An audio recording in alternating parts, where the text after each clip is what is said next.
కార్మిక శాఖ joint commissioner ఇంట్లో రెండో రోజు ఏసీబీ సోదాలు కొనసాగుతున్నాయి. నిన్న 9 చోట్ల సోదాలు జరిగాయి.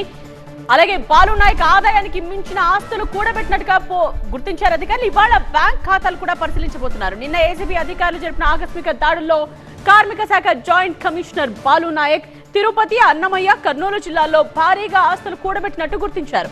తిరుపతి రాఘవేంద్ర నగర్ లో ఆయన నివాసం ఉంటున్న ఇళ్లతో పాటు కర్నూలులోని కార్యాలయం, అక్కడ ఉన్న అద్దె ఇల్లు, అన్నమయ్య జిల్లాలో పలు ప్రాంతాల్లో ఏసీబీ దాడులు కొనసాగిస్తోంది.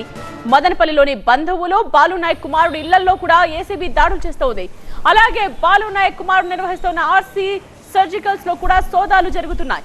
ఇప్పటిదాకా 180 గ్రాముల బంగారం, 2 కేజీల వెండి, 11 ఇంటి స్థలాలు, మదనపల్లి, తిరుపతిలో 2 ఇళ్లు, మదనపల్లిలో 3 ఎకరాల వ్యవసాయ భూమి, కురబలకోట దగ్గర పౌల్ట్రీ ఫామ్ ని గుర్తించారు. రాయచోటి, మదనపల్లి, స్వగ్రామం, బిడికి తాండ ప్రాంతాల్లో ఇళ్లు, అపార్ట్మెంట్స్, భూములు, పౌల్ట్రీ ఫామ్లు ఉన్నట్టు గుర్తించారు. వీటికి సంబంధించిన పలు డాక్యుమెంట్స్ ను స్వాధీనం చేసుకుని మరింత లోతుగా దర్యాప్తు చేస్తోంది ఏసీబీ.